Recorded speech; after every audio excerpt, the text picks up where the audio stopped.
잠시 뒤에 임종석 비서실장이 나와서 브리핑을 할 예정입니다. 브리핑 듣겠습니다. 안녕하세요. 자주 뵙겠습니다. 이렇게 저희가 인수위 없이 시작하는 과정이 좀 경황이 없긴 합니다만은 연습할 수가 없는 만큼 빠른 시간 안에 안정된 체제를 갖추고 바로 국민들을 위한 업무를 시작할 수 있도록 하려고 노력하고 있습니다. 오늘은 어제에 이어서 우리 저희 청와대 비서실의 민정수석 그리고 인사수석, 홍보수석 그리고 총무비서관을 임명 발표를 하려고 합니다. 먼저 민정수석으로 임명된 서울대 조국 교수를 소개드립니다. 한국을 대표하는 법학자로서 법과 원칙, 인권과 민주주의에 대한 확고한 신념과 철학을 가진 분이라 판단했습니다. 특히 지난 정부에서 민정수석은 검찰 출신이 독점을 하면서 국정농단의 한 축으로 기능해왔고 국민들로부터 많은 지탄을 받아왔습니다. 여기에 새 정부는 비검찰 출신 법학자를 임명함으로써 권력기관을 정치에서 독립시키는 동시에 권력기관 개혁의 의지를 담은 것입니다. 그동안 폭넓은 헌법 지식을 바탕으로 사회적 약자와 소수자를 위한 지원, 현실 참여를 마다하지 않은 법률가로서 인권 변호사 출신 대통령의 정의, 공정, 인권 중심의 국정 철학을 제도와 시스템으로 뒷받침해 줄 것으로 기대하고 있습니다. 다음으로 조현옥 인사수석 비서관을 소개합니다. 조현옥 인사수석은 사실상 최초의 여성 인사수석으로서 정부 전체에 균형 인사를 구현하고자 하는 대통령의 인사 철학을 뒷받침할 적임자라 판단했습니다. 여성운동과 그리고 청와대 서울시에서의 행정 경험을 바탕으로 여성의 유리천장을 깨는 인사 디자인을 실현해 줄 것으로 기대합니다. 특히 여성 특유의 청렴성, 공정성 그리고 섬세함을 바탕으로 대통령이 강조하는 시스템 인사, 균형 인사를 청와대와 내각 그리고 공기업 전반으로 확산시켜 나가 줄 것을 기대하고 있습니다. 다음으로 윤영찬 홍보수석 비서관을 소개드립니다. 정치부 출신 기자로서 균형감과 정무 감각을 지닌 언론 친화형 인사로 알려져 있습니다. 언론을 국정 운영의 동반자로 그리고 대국민 소통의 창구로 생각하는 대통령의 언론 철학을 충실하게 보좌해 줄 적임자라 판단했습니다. 폭넓은 언론계 인맥을 바탕으로 많은 언론인들과 대화하고 또 이를 통해서 대통령의 국정 철학과 국정 현안에 대한 언론의 이해를 얻어내는 역할을 능히 해줄 것으로 기대합니다. 온 오프라인을 넘나드는 미디어 전문가로서 과거에 일방적 홍보가 아닌 쌍방향 소통의 대화와 공감의 새로운 국정 홍보 방식을 구현해 줄 것이라 생각합니다. 아시다시피 지난 캠페인 과정에서는 SNS 본부장으로 활동하면서 흔히 선거 캠페인 과정에서 가장 히트 상품이라고 하는 문재인 1번가 그리고 전국을 덮자 파란 캠페인 그리고 마지막에 우리 박원순, 안희정, 김부겸마저 다 춤추게 만든 그런 투표 참여 캠페인 등을 이끈 경험을 가지고 있습니다. 훨씬 더 다양하게 언론과 또 국민과 소통하는 역할을 해줄 것입니다. 다음으로 이종도 총무비서관을 소개합니다. 오늘 좀 눈여겨봐 주셨으면 하는 인사인데요. 공무원 사회에서는 대표적인 흑수저 출신으로 알려져 있고 좀 언론 검색을 해보시면 이미 이종도 총무비서관에 대한 많은 내용들을 얻으실 수 있을 것입니다. 합천의 초계종고를 졸업하고 지방대 기재부 7급 출신으로 해서 시작해서 기재부의 국장으로 공무원 사회에서 신임과 존경을 받는 공무원으로 알려져 있습니다. 특별히 그동안 총무비서관 자리는 청와대 인사와 재정을 총괄하는 막구실세로 알려지기도 한 그런 자리인데요. 대통령의 최측근이 맡아온 것이 전례였습니다. 그런데 신임 대통령께서는 이번에 이 총무비서관 자리를 예산정책 전문 행정공무원에게 맡김으로써 철저히 시스템과 원칙에 따라 운영하겠다는 의지를 담은 것이라 봐주시기 바랍니다. 이렇게 네 분을 소개해드리고요. 또 준비가 되는 대로 여러분과 함께 일할 수석 그리고 비서관들을 소개해드릴 텐데 저희가 조금 더 여러분들께 원활한 서비스를 하기 위해서 오늘 함께 춘추관장에 선대위 수석 부대변을 지낸 권혁기 전 국회 부대변인을 함께 임명합니다. 신임 정보 at your service 차원에서 함께 춘추관장을 임명하는 것입니다. 오늘 네 분 새로 임명되신 분들께 질문 있으시면 편하게 해주시기 바랍니다. 네, 지금부터 임명자들에 대한 질문답을 진행하겠습니다. 질문이 있으신 기자분께서는 손을 들어서 의사를 표시해 주시기 바랍니다. 맨 앞줄에 계신 분.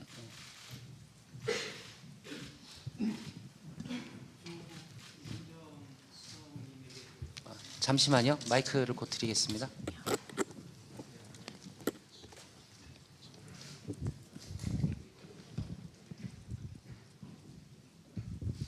예, 강원도민일보사의 남궁창성 기자입니다. 네. 예, 조국 수석님에게 여쭙겠습니다. 어제 대통령님께서 취임사를 통해서 밝히셨듯이 권력기관을 정치로부터 독립시키겠다는 말씀을 하시고 오늘 그 후속 조치로 이제 조국 교수님을 민정수석에 임명하셨는데 앞으로 검찰 개혁에 대한 다른 구상이 있으시면 밝혀주시기 바랍니다. 한국의 검찰은 아시다시피 기소권, 수사권을 독점하고 있고 그 외에도 영장 청구권 경우는 헌법을 통해서 영장 청구권까지 가지고 있습니다. 아주 강력한 권한을 가지고 있는데 그런 검찰의 아주 막강한 권력을 제대로 엄정하게 사용해 왔는가에 대해서는 국민적 의문이 있다라고 보고 있습니다.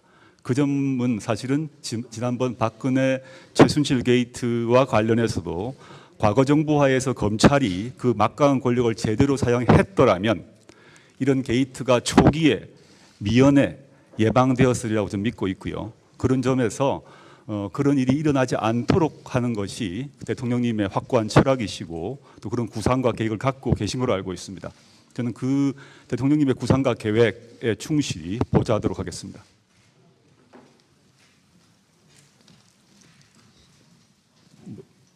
제가 지목을 하나요? 아니면? 네, 다음 질문. 네, 동아일보의 유근영 기자입니다. 네. 저 민정수석께 계속 여쭤보겠습니다. 그 과거 이제 민정수석이 검찰의 수사 지휘나 그런 측면에 그 원활하게 소통을 했던 걸로 알고 있는데 그 측면에서는 어디까지 수사 지휘 부분을 하실 건지. 민정수석은 수사지휘를 해서는 안 됩니다.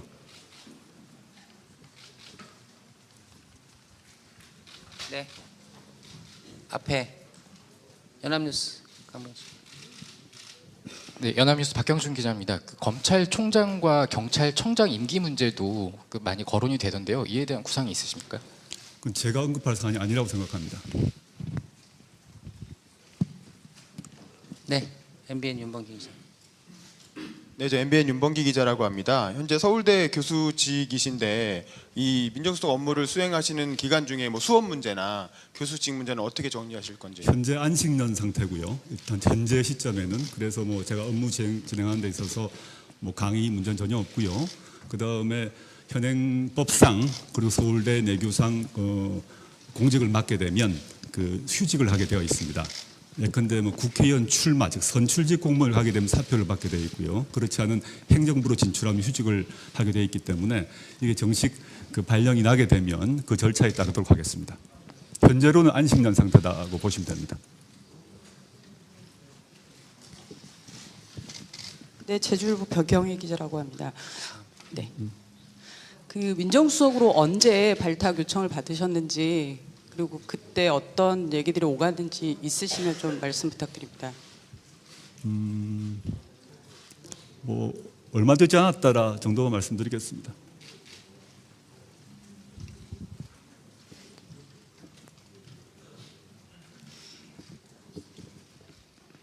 네, 저 강원일보 유병욱 기자입니다. 그 고위공직자 비리 수사처 설치 문제인데요. 이 문제는 사실 대통령님의 공약이기도 했고, 특히 또 조국 우리 그 임명자님의 그 소신이기도 한 걸로 알고 있습니다. 그런데 아시다시피 뭐 이 문제가 사실 오래전부터 얘기가 되어 왔는데 검찰의 반발도 심하고, 이 고위공직자 비리 수사처 설치 문제를 어떻게 좀 풀어나가실 계획이신지 좀 말씀 좀 해주십시오. 고위공직자 비리 수사처는 그 노무현 대통령 때부터 시작된 얘기죠. 그리고 물론 지금 이제 당선되신 그 문재인 대통령님의 공약이기도 하시고 소신이기도 합니다. 그는 뭐 저의 입장 이전에 그 두 분 대통령님의 발언이나 책을 보게 되면 왜 그 고위공직자 비리 수사처가 필요한지에 대해서 나와 있기 때문에 보시면 될 것 같고요. 두 번째, 그 문제에 대해서는 고위공직자 그 비리 수사처가 만들어질 것인가 말 것인가는 권한상으로는 저의 권한이 아니라 국회의 권한입니다. 국회에서 법을 만들어야 되기 때문에 저의 소신이 있다. 그리고 대통령님의 소신도 있다라고 알고 있습니다. 그걸 어떻게 통과시킬 것인가의 문제는 국회에서 협조를 해 주실 거라고 생각하고요. 아까 질문하신 것과 관련해서 검찰에서의 반발을 말씀하셨습니다마는 지금 저는 고비처를 만드는 것이 검찰을 죽이는 것이 아니라 진정으로 검찰을 살리는 것이라고 저는 믿고 있고요.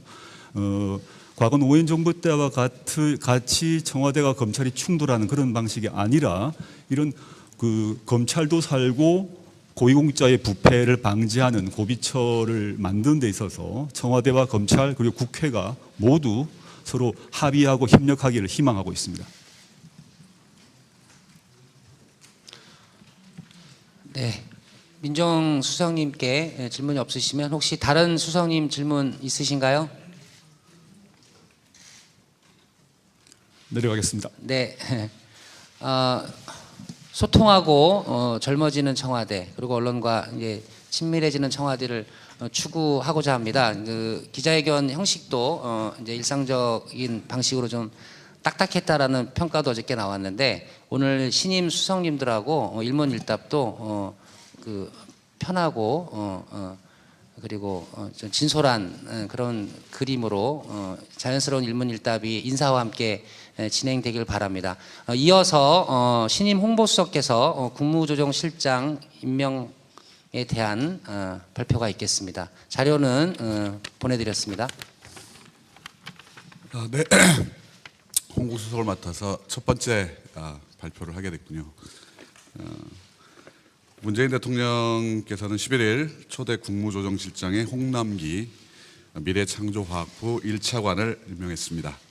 홍남기 신임 국무조정실장은 기획재정부 정책조정국장과 미래창조과학부 1차관을 역임하셨습니다.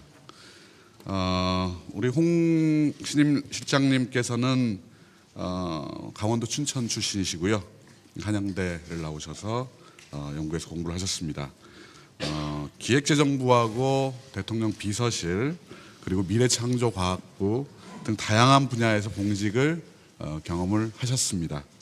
특히 이제 정책 기획 분야하고 조정 업무 등에 있어서 탁월한 역량을 갖춘 분이라고 저희는 생각하고 있습니다. 그리고 또 부드러운 인품과 강한 추진력을 겸비를 하셔서 공직사에서 존경받는 그런 공직자로 평가가 되시고 있습니다. 대통령의 국정 아젠다를 구체적으로 정책 로드맵으로 구체화해서 이낙연 국무총리 내정자를 뒷받침하고 그리고 각 부처의 이해를 조정하는 등 맡은 바 임무를 충실히 해나갈 것이라고 생각을 하고 있습니다. 아울러 4차 산업혁명 신성장 동력을 주도할 국가 지원 체제를 구축하는 데도 남다른 전문성을 보여줄 것이라고 생각하고 있습니다. 네, 이상입니다. 이상으로 공식적 아니 다 받으실 거예요 질문을 편하게. 예. 이상으로 공식적 국무조정실장님에 대한 질문인가요? 네네 받겠습니다. 네. 비서실장이 안 계셔가지고 지금 홍보수석님께 여쭤봅니다. 어제 오늘 두 번 인사를 발표하셨는데요. 아직 국가안보실장 인사는 아직 안 하셨는데요. 다른 배경이 있는 건지 아니면 청와대 조직 개편과 연관이 있는 건지 여쭤보겠습니다. 제가 방금 임명받고 첫 번째 임무가 바로 국무조정실장님을 발표하는 거여서요. 그 배경에 대해서는 제가 좀 더 알아보고 또 우리 실장님께도 상의를 드리겠습니다. 네. 공식적인 인선 발표 회견은 마치고요. 우리 언론인들과 편하게 인사하시면서 추가적인 대화를 갖는 시간을 갖겠습니다. 감사합니다. 네, 잠시 뒤에 임종석 비서실장이 나와서 브리핑을 할 예정입니다. 브리핑 듣겠습니다. 안녕하세요. 네. 자주 뵙겠습니다. 이렇게 저희가 인수위 없이 시작하는 과정이 좀 경황이 없긴 합니다만은 연습할 수가 없는 만큼 빠른 시간 안에 안정된 체제를 갖추고 바로 국민들을 위한 업무를 시작할 수 있도록 하려고 노력하고 있습니다. 오늘은 어제에 이어서 우리 저희 청와대 비서실의 민정수석 그리고 인사수석, 홍보수석 그리고 총무비서관을 임명 발표를 하려고 합니다. 먼저 민정수석으로 임명된 서울대 조국 교수를 소개드립니다. 한국을 대표하는 법학자로서 법과 원칙, 인권과 민주주의에 대한 확고한 신념과 철학을 가진 분이라 판단했습니다. 특히 지난 정부에서 민정수석은 검찰 출신이 독점을 하면서 국정농단의 한 축으로 기능해왔고 국민들로부터 많은 지탄을 받아왔습니다. 여기에 새 정부는 비검찰 출신 법학자를 임명함으로써 권력기관을 정치에서 독립시키는 동시에 권력기관 개혁의 의지를 담은 것입니다. 그동안 폭넓은 헌법 지식을 바탕으로 사회적 약자와 소수자를 위한 지원, 현실 참여를 마다하지 않은 법률가로서 인권 변호사 출신 대통령의 정의, 공정, 인권 중심의 국정 철학을 제도와 시스템으로 뒷받침해 줄 것으로 기대하고 있습니다. 다음으로 조현옥 인사수석 비서관을 소개합니다. 조현옥 인사수석은 사실상 최초의 여성 인사수석으로서 정부 전체에 균형 인사를 구현하고자 하는 대통령의 인사 철학을 뒷받침할 적임자라 판단했습니다.